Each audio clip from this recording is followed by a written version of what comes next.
Doctor साहब, पिछले 6 महीने से मुझे बहुत ज्यादा हेयर फॉल हो रहा है। जब भी मैं बालों में से हाथ डालता हूँ तो मेरे हाथों में बालों का गुच्छा आ जाता है। और जब भी मैं शैम्पू करता हूँ तो मेरा जो बाथरूम फ्लोर है वो पूरा मेरे बालों से बढ़ जाता है। आप ही बताइए इसके लिए मैं क्या कर सकता हूँ।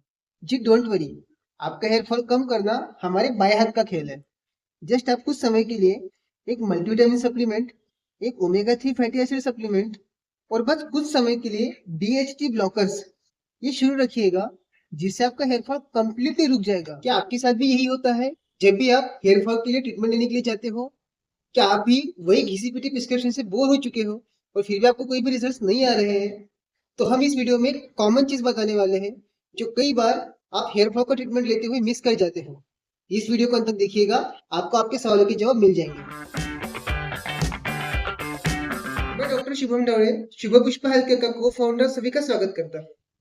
देखिए, जब भी आपको हेयर फॉल होता है तो आपको कॉमनली वो कुछ सवाल पूछते हैं कि डैंड्रफ या हेयर फॉल कब से हो रहा है, कितने मात्रा में बाल झड़ रहे हैं, आपकी एज क्या है, आपकी ईटिंग हैबिट क्या है। ये सब जानने के बाद वो आपको कुछ मल्टीविटामिन्स, कुछ बायोटिन सप्लीमेंट्स, कुछ ओमेगा 3 फैटी एसिड के सप्लीमेंट्स और साथ ही साथ कई बार DHT ब्लॉकर ये सब आपको प्रिस्क्राइब करते हैं। अब बात आती है, क्या हर हेयर फॉल का रीजन सिर्फ DHT होता है या जिसे हम डिहाइड्रो टेस्टोस्टेरोन कहते हैं। कई बार लोगों के मन में मिथ भी होता है कि मैं जिम में जा रहा हूँ, मैं कोई XYZ कंपनी का टेस्टोस्टेरोन बूस्टर ले रहा हूँ और इस वजह से मेरे शरीर में जो टेस्टोस्टेरोन लेवल है वो बढ़ रहा है, जिस वजह से मेरे DHT लेवल बढ़ रहे हैं और जिस वजह से मेरा हेयर फॉल हो रहा है। तो ये जो चक्कर है ये लोगों के मन में चलते रहता है, जो कि एक गलत बात है। आपके शरीर में कितनी भी मात्रा में टेस्टोस्टेरोन रहे तो भी वो टेस्टोस्टेरोन डिहाइड्रो टेस्टोस्टेरोन में कन्वर्ट होना, वो DHT आपके बालों के रूट के साथ एंगेज होना और उस वजह से हेयर फॉल होना, ये कंप्लीटली डिफरेंट चीज है। तो इस वजह से हर हेयर फॉल के लिए सिर्फ DHT ब्लॉकर या पहले जो चीजें बताई है वो सब लेना एक हद तक सही है, पर एक जो मेन चीज होती है जो हम हमेशा भूल जाते हैं, उसी को इस वीडियो में पूरी तरीके से कवर करने की हम कोशिश करेंगे। जब भी बात हेयर फॉल की आती है तो हम एक मेन चीज जिसे हम गट हेल्थ कहते हैं उसे हम इग्नोर कर देते हैं। हम लोकल एप्लीकेशन कर लेंगे, हम कुछ सप्लीमेंट्स ले लेंगे, कुछ एक्सरसाइज कर लेंगे, कुछ डाइटरी फाइबर्स बढ़ा लेंगे, पर ये सब करते हुए अपने पेट को क्या जरूरी है, आपके शरीर में किस चीज की और कमी हो सकती है, आपके खान पान की आदत कैसी है, कहीं आपको एसिडिटी तो नहीं, इस चीजों को हम कई बार इग्नोर कर देते हैं। हमारे प्रैक्टिस के अनुभव से एक बात जो मुझे कॉमनली समझ में आई है, कई बार लोगों की गट हेल्थ बहुत ज्यादा खराब होती है। कई बार लोगों को एसिडिटी बहुत ज्यादा मात्रा में होती है और जिस वजह से उनको हेयर फॉल हो जाता है।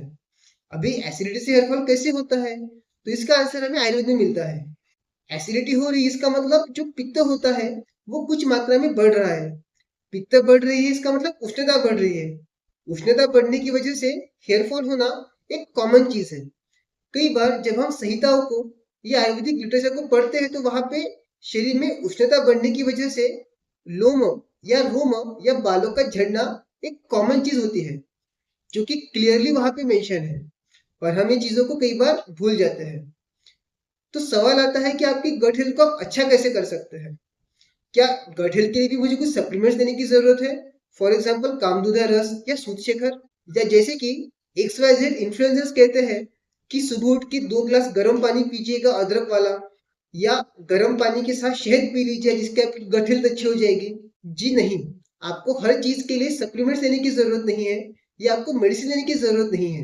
कई बार हमारे घर के जो नुस्खे होते हैं या घर पे जो चीजें अवेलेबल होती है, जिसे हम कॉमनली नानी माँ के नुस्खे कहते हैं, अगर आप उनका भी प्रॉपरली सेवन करते हो तो आपकी गट हेल्थ अच्छी हो सकती है। गट हेल्थ को अच्छा करने के लिए सबसे जरूरी है फाइबर्स। अभी फाइबर्स मतलब ये नहीं कि जाके रस्सी खा लूं या ऊनी कपड़ा खा लूं। जी नहीं, ये फाइबर्स नहीं। फाइबर्स मतलब डाइटरी फाइबर्स, जिसे हम कॉमनली सेल्यूलोज कहते हैं, जो हम इंसान पचा नहीं सकते हैं, क्योंकि अपने पास सेल्यूलोज को पचाने के लिए जो एंजाइम्स लगते हैं वो अपने शरीर में हम प्रोड्यूस नहीं करते। तो वो जो अनडाइजेस्टेड फाइबर्स होता है या सेल्यूलोज होते हैं, वो अपने इंटेस्टाइन में घूम के सुबह के वक्त वो टॉयलेट के साथ फ्लश आउट हो जाते हैं और इसके ऊपर अपने शरीर में जो 3 से 5 ट्रिलियन तक बैक्टीरिया होते हैं, जिसे हम गुड बैक्टीरिया कहते हैं, वो बढ़ने के लिए मदद होती है। अभी फाइबर्स के लिए आपको क्या खाना चाहिए? तो कॉमनली जो भी आपको ग्रीन वेजिटेबल्स मिलते हैं, फॉर एग्जाम्पल पालक, मेथी, ये आप खा सकते हो। अगर आपको ककड़ी, बीट, गाजर ये खाना पसंद है, आप ये खा सकते हो। गाजर खाने में एक फायदा ये भी है कि आपको कैरोटीन फ्री में मिल रहा है, जो कि विटामिन ए के लिए बहुत ज्यादा जरूरी होता है। तो आप ये बेशक खा सकते हो। आपको क्या क्या चीजें अवॉइड करनी चाहिए? सबसे पहले तो नॉनवेज। नॉनवेज को आपको कंप्लीटली बंद करना चाहिए, ऐसा मेरा ओपिनियन है। अगर आपका कुछ अलग ओपिनियन होगा तो आप नीचे कमेंट में आप लिख सकते हो, हम उसके ऊपर आंसर करने की कोशिश जरूर करेंगे। सेकंड आता है एग। अभी एग्स कैसे बनते हैं, एग्स को कैसे कैसे मैच्योर किया जाता है, हेंस को क्या क्या इंजेक्शन दिए जाते हैं, ये चीजें कोई नई नहीं है, ये आपको भी कॉमनली पता है। इन सब की वजह से एग्स ना लो तो ही बेटर है जब आपको हेयर फॉल हो रहा है तब। साथ ही साथ ब्रेड को हम अवॉइड करने के लिए कहते हैं। तो कई बार पेशेंट्स कहते हैं कि सर हम तो ब्राउन ब्रेड यूज कर रहे हैं। ब्राउन ब्रेड में भी 30 to 35% तक ही आटा रहता है, बाकी कलर्स और मैदा डाल के उसको ब्राउन कलर दिया जाता है आपके समाधान के लिए। तो इसको भी आपको अवॉइड करना चाहिए। आपको तीखी चीजों का थोड़ा सा सेवन कम करना चाहिए। जैसे आपको मिर्ची ज्यादा पसंद है तो थोड़ा सा मिर्ची खाना कम कर दीजिएगा, ये अच्छी बात रहेगी आपकी हेयर फॉल के लिए। नेक्स्ट आता है चाइनीज पदार्थ या जिसके अंदर अजीनोमोटो है वो। अभी अजीनोमोटो क्या करता है क्या नहीं करता है, बहुत कंट्रोवर्शियल सब्जेक्ट है, तो इसके ऊपर हम अभी इतने डिटेल में बात नहीं करेंगे। इसके ऊपर जल्दी लॉन्ग वीडियो लेके आने की कोशिश जरूर करेंगे। आपको B12 सप्लीमेंट्स लेने की जरूरत है, या वो पदार्थ जिसके अंदर आपको नेचुरली बी कॉम्प्लेक्स और विटामिन सी मिल रहे हैं। अगर फॉर एग्जाम्पल बात करते हैं तो आपको अनार, संतरे, मौसम्बी, आंवला, ये चीजों का आपको सेवन करना चाहिए, जिससे आपको बी कॉम्प्लेक्स भी मिल जाते हैं और विटामिन सी भी मिल जाते हैं। और जब आप नेचुरल फॉर्म में कुछ खाते हो तो उस वजह से आपकी गट हेल्थ अच्छी होने के लिए मदद होती है। एक बात जिसे हम कॉमनली भूल जाते हैं वो है दही। अभी दही मतलब मैं ये नहीं कह रहा कि मार्केट में जाके कोई भी खटारे कंपनी का दही लेके आओ। अगर आपको घर पे दही जमाना आता है तो वेल एंड गुड है। दूध लेके आइएगा, उसको थोड़ा सा गर्म कीजिए, वो थोड़ा गर्म हो गया उसके अंदर पुराना दही डाल दीजिए और उसको ढक दीजिए 12 से 14 घंटे के लिए, आपका दही लग जाएगा।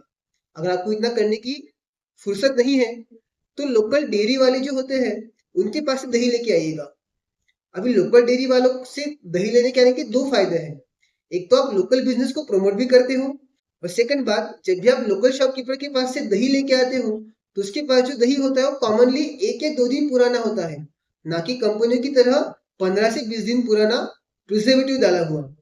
तो इतना अच्छा दही अगर आपको घर के आसपास मिल रहा है उसको आप ले सकते हो।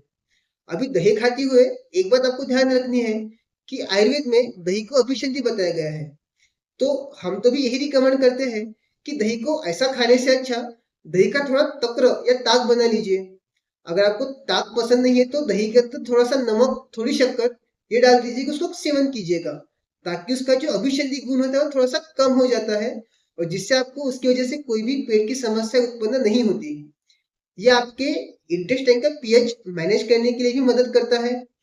ये आपके गट हेल्थ के लिए बहुत बहुत अच्छा होता है। अगर आप रिसर्च स्टडीज को अच्छे से पढ़ते हो तो आपको ध्यान में आ जाएगा कि 2 चम्मच दही के अंदर लगभग 2 से 3 मिलियन तक गुड बैक्टीरिया होते हैं, जिसे हम लैक्टोबैसिलस कहते हैं, और वही बैक्टीरिया अपने गट हेल्थ को अच्छा करने के लिए मदद करते हैं। तो इस तरीके से अगर आप अपनी गट हेल्थ को भी थोड़ा सा इंप्रूव करने की कोशिश करते हो तो आपके हेयर फॉल को कम करने के लिए काफी अच्छे से मदद करता है। नो डाउट, जब भी आप ये चीजों को फॉलो करते हो तो अच्छे प्रोफेशनल वैद्य की सलाह लिए सिवा ट्राई मत कीजिएगा, ताकि वो आपकी प्रकृति परीक्षण करके आपके गट हेल्थ के लिए कौन सी चीज सबसे ज्यादा फायदेमंद होंगी, आपको गट हेल्थ को संभालने के साथ क्या क्या सप्लीमेंट्स लेने चाहिए, ये सब चीजें गाइड करने के लिए मदद जरूर करेंगे। तो आज की वीडियो के लिए इतना ही। अगर आपको भी हेयर फॉल हो रहा है या बालों के रिगार्डिंग कोई भी समस्या है तो नीचे दिए गए हमारे व्हाट्सएप नंबर पर संपर्क कर सकते हो, हम आपको उचित सहायता करने की कोशिश जरूर करेंगे। ऐसे ही अमेजिंग वीडियोस को देखने के लिए जुड़े रहिएगा शुभ पुष्पा हेल्थ केयर से। धन्यवाद।